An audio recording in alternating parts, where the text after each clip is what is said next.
Friends, मेरा नाम है Swati. Welcome back to my channel Sarthak Swati. आप सबको पता है कि मैं इस चैनल पे ऑटिज़म से रिलेटेड वीडियो शेयर करती हूँ। तो आज हम बात करते हैं ऑटिज़म में होने वाली एक प्रॉब्लम्स जिसे कहते हैं ऑडिटरी सेंसरी प्रॉब्लम्स। तो क्या होती है auditory sensory problem? Auditory sensory problem में क्या होता है ना कि बच्चा हर तरह के साउंड को ले नहीं पाता। मतलब कुछ बच्चे तो इसमें हाइपर सेंसिटिव होते हैं और कुछ हाइपो सेंसिटिव होते हैं। हाइपर सेंसिटिव बच्चों में क्या होता है ना, वो जब कोई भी लाउड साउंड को सुनते हैं तो वो ना अपने कानों को अपने हाथों से बंद कर लेते हैं या इधर उधर भागने लगते हैं। मतलब उन्हें नहीं समझ में आता कि उस साउंड पे कैसे रिएक्ट करना है। होता क्या है कि ब्रेन ना उनके माइंड तक सिग्नल ही नहीं पहुंचा पाता कि इस साउंड से उन्हें अब क्या रिएक्ट करना है, कैसे इसे डील करना है। तो बच्चे हो जाते हैं परेशान। तो हम ये जो ऑडिटरी सेंसरी प्रॉब्लम्स है इसे क्या घर पे भी ठीक कर सकते हैं? हाँ, डेफिनेटली हम इसे घर पे ठीक कर सकते हैं। आप कुछ एक्टिविटी अपने बच्चों के साथ करा सकते हैं, जो मैं सार्थक के साथ कराती हूँ। पहले मुझे भी ये दिक्कत होती थी।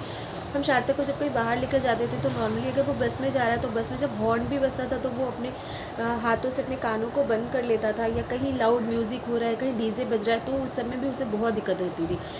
तो अगर इस एक्टिविटी से हमें बेनिफिट मिला है तो डेफ़िनेटली अगर आप अपने बच्चे के साथ करते हैं तो आपको भी इससे बेनिफिट मिलेगा। आपको करना क्या है कि बच्चे को ना आप इस प्रकार से मतलब कान पे प्रेशर दे सकते हैं। ये आप काउंट वाइज करा सकते हैं, 20 टाइम्स कराइए। उसके कान पे आप प्रेशर दे सकते हैं, या फिर आप ना काम नॉर्मली आप हाथों से कर सकते हैं। हाथों से उसके कानों पे धीरे धीरे प्रेशर दीजिए। और फिर जैसे होता है ना कि आप बचपन में हम लोग भी करते थे कि ग्लास को कान पे रखा या कटोरी को कान पे रखा तो एक अलग सी साउंड्स आपके कानों तक आती है। तो वो तो हम लोग फ़न के लिए करते थे, लेकिन ये बहुत हेल्पफुल एक्टिविटी है। अगर बच्चे में ऑडिटरी प्रॉब्लम है तो आप उस तरह के ना कोई कटोरी या कोई ग्लास उसके कानों पे का रखते हैं तो आप खुद भी करके देखिएगा, एक अलग सा साउंड हमारे कानों पे जाता है जो बच्चे के माइंड को बहुत पीस करता है। तो आप इस तरह की एक्टिविटी करा सकते हैं। आप एक काम और कर सकते हैं, नॉइज़ कैंसिलेशन हेडफोन आते हैं, वो आप अपने बच्चों के लिए यूज़ कर सकते हैं।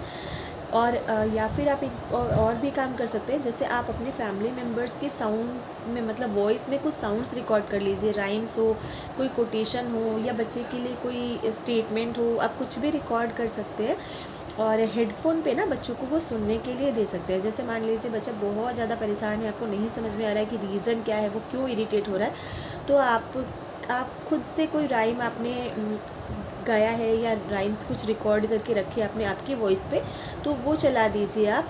वो आप बच्चे को हेडफोन में भी दे सकते हैं, नॉर्मल लाउड स्पीकर पे भी दे सकते हैं। वॉल्यूम धीरे पहले थोड़ा कम रखिएगा, धीरे धीरे वॉल्यूम को इंक्रीज़ कीजिएगा, क्योंकि ऐसा ना हो कि आप अचानक से बहुत तेज़ वॉल्यूम कर दें और बच्चा और परेशान हो जाए। तो आपको वॉल्यूम को पहले स्लो रखना है।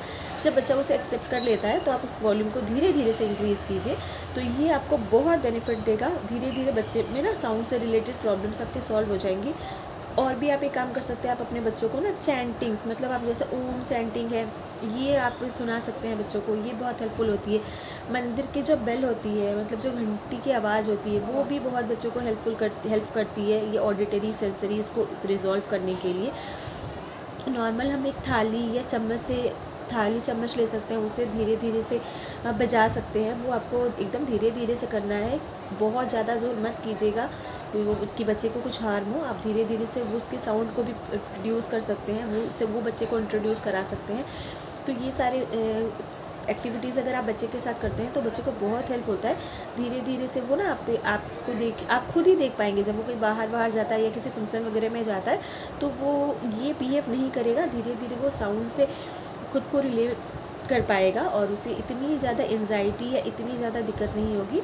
तो होप कि आप ये एक्टिविटी अपने बच्चों के साथ ज़रूर कर देखिएगा, आपको बहुत बेनिफिट होगा। मुझे भी इससे बहुत बेनिफिट मिला है। मैं सार्थक के साथ ये एक्टिविटी बहुत दिन से करती थी और अब मैं सार्थक को कहीं लेकर जाती हूँ तो मुझे एटलीस्ट बस में या गाड़ी में या कोई साउंड वाली जगह में ले जाने से उसको दिक्कत नहीं होती है।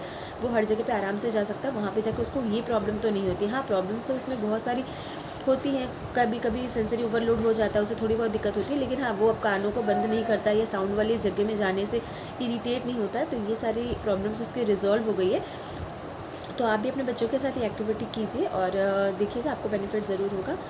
आपको अगर मेरे वीडियोस पसंद आते हैं और आपको लगता है कि मेरी इन्फॉर्मेशन आपके कुछ काम आ रही है, तो प्लीज़ मेरे चैनल को सब्सक्राइब कीजिएगा और शेयर कीजिएगा उनके साथ जिन्हें इनकी ज़रूरत है, जो थेरेपी सेंटर नहीं जा पाते हैं, तो वो शायद ये छोटी छोटी टिप्स अपने बच्चों के साथ कर पाए और उन्हें भी थोड़ा बेनिफिट हो पाए। Thank you so much.